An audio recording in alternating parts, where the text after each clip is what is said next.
You ever walk into a room and know, down to your bones, that no matter what you say, folks already have you pegged as the problem?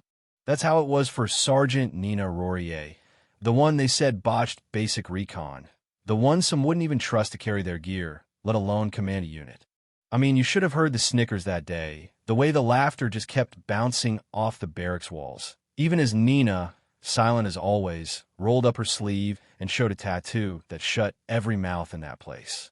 It was black, angular, half covered in grime, but the second General Myron Keene laid eyes on it, you could feel the air leave the room. His voice dropped low, and all he said was, "Where did you get that mark?" You ever see silence strike harder than a shout? Because that was it right there. See, Redmond base out in the Texas plains, it's got a way of making you feel like a piece of furniture, especially if you're carrying a mark nobody wants to understand. Every morning, the bugle calls loud enough to shake your fillings loose, but what really echoes as the gossip fires up with breakfast, rages through PT, won't die down even after dinner. Nina, Roar 29, hard as granite, but always with that hunted look. She moved through it all like a ghost nobody wanted to remember. There was always a whisper, heard she abandoned her squad in Syria, or she froze up and got her team shot. Private Dawson said it at lineup, like he was reciting gospel, and someone else would jump in, "I heard she's been demoted twice, only here out of pity." That's how it always goes, rumors like a rock slide, picking up speed and mass until the truth's buried so deep, you need a backhoe to dig it out. But here's what nobody tells you about those invisible walls. They're built brick by brick out of tiny moments. Like you're doing ropes during PT, someone calls out, "Need help, Roar?" Wouldn't want you freezing up again. People laugh, not cruel, just careless, the kind that makes you wish they were meaner, so at least you'd know what you're up against. Nina kept quiet, though, armor up, because silence is safer when your own story's been used against you. Even the way she took off her jacket during gear check was routine, but one day Private Ortega spots the tattoo sharp lines, something between art and classified code, kind of a phoenix, but all hard edges, like it's meant to mean something only a few would ever get. Ortega snaps a picture, of course, and within minutes, every phone in the barracks is blowing up with that image, just more fuel for the fires. Lieutenant Carter Fresh, ambitious, spots the ink and tries to play it cool, asks, "Got a story behind that, Sergeant?" Nina, for the first time in weeks, meets someone's eyes and just says something like that, "Sir." You know what I mean? Sometimes the less you say, the more folks want to fill in the gaps with something ugly. So her day just rolls on, but the undercurrents change now. There's curiosity mixed with the judgment, and every little thing gets just a bit sharper. Water bottles show up in her way. Weekend plans happen without her. Lunch is eaten alone at the far end of the hall. Even her phone joins in. Unknown numbers text about the tattoo, folks fishing for stories. She deletes them. That mark wasn't for show, it was a reminder, a scar you choose. But you know, sometimes the universe sends the right person to see what nobody else wants to. Old secrets claw back up, no matter how deep you bury them.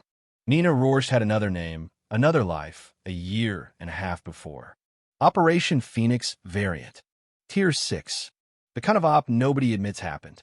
7 operators, 1 high-value political prisoner. The triangle of death thread on every map for a reason.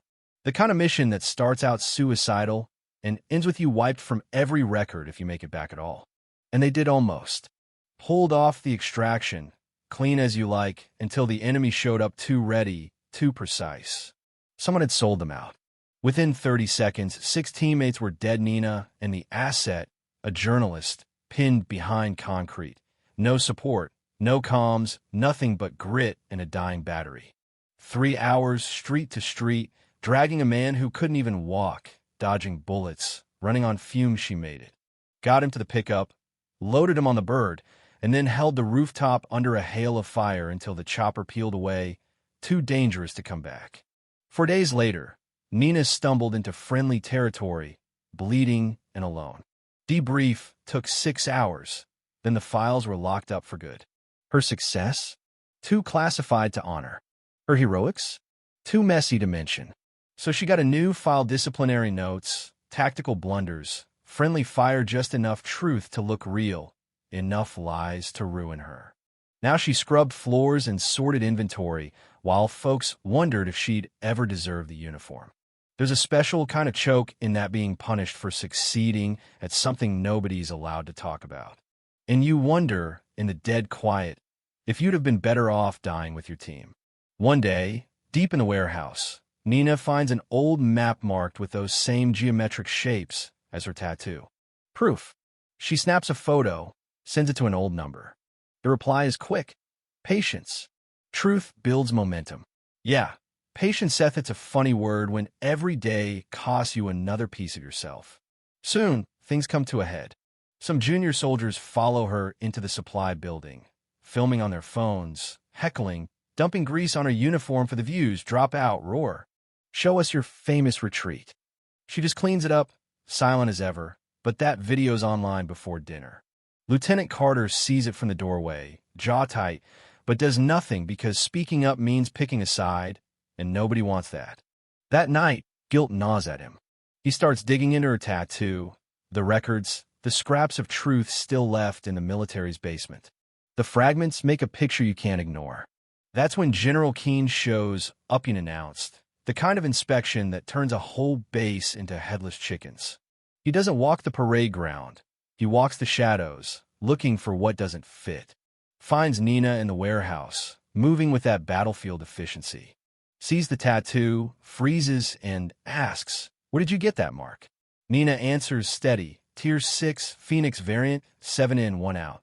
General Keane knows that story.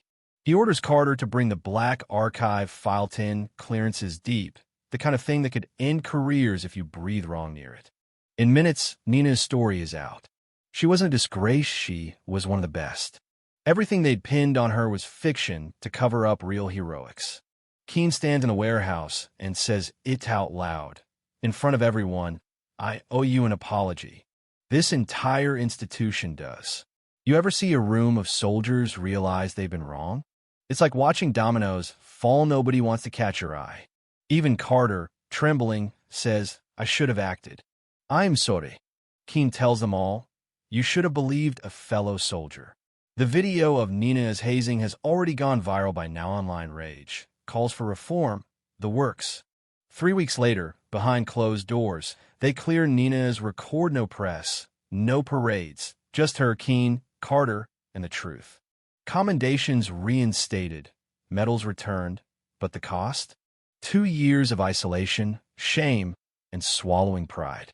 Carter formally apologizes, says he'll accept whatever consequence.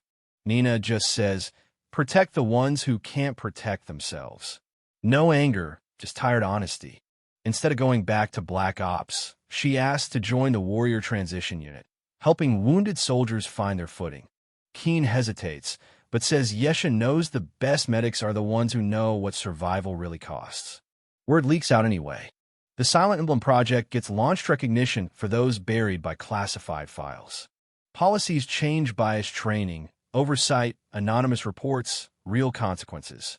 Carter's promoted for owning up, becomes a voice for reform. Even old bullies like Corporal Voss send letters, "You change how I understand bravery." It's standing your ground when everything's against you. Nina keeps that letter not out of pride, but as proof people can change. A year later, the Roar Legacy Training Program opened junior officers taught not just heroics, but how to spot the quiet costs of silence. Nina doesn't instruct, Carter does. Character shows up when no one's clapping, he says. And out in Colorado, Nina runs a small center for special ops vets. No fanfare. No slogans, just a place to share the stories nobody else wants. Each night, fires burn, stories get told, silence becomes connection. Her tattoo now a symbol for every soldier who served in the dark catches moonlight as she walks the perimeter, just making sure everyone's safe. Late one night, Keane texts, "Your testimony could move the needle on justice reform." Nina answers, "Let the reforms speak for themselves." Some victories are quiet. Some are whispered, but they matter. The real work gets done in the dark, where heroes live, where they come back, where silence isn't the end. So, where are you watching from? Ever seen dignity returned in silence? Share your moment to building a map of quiet victories.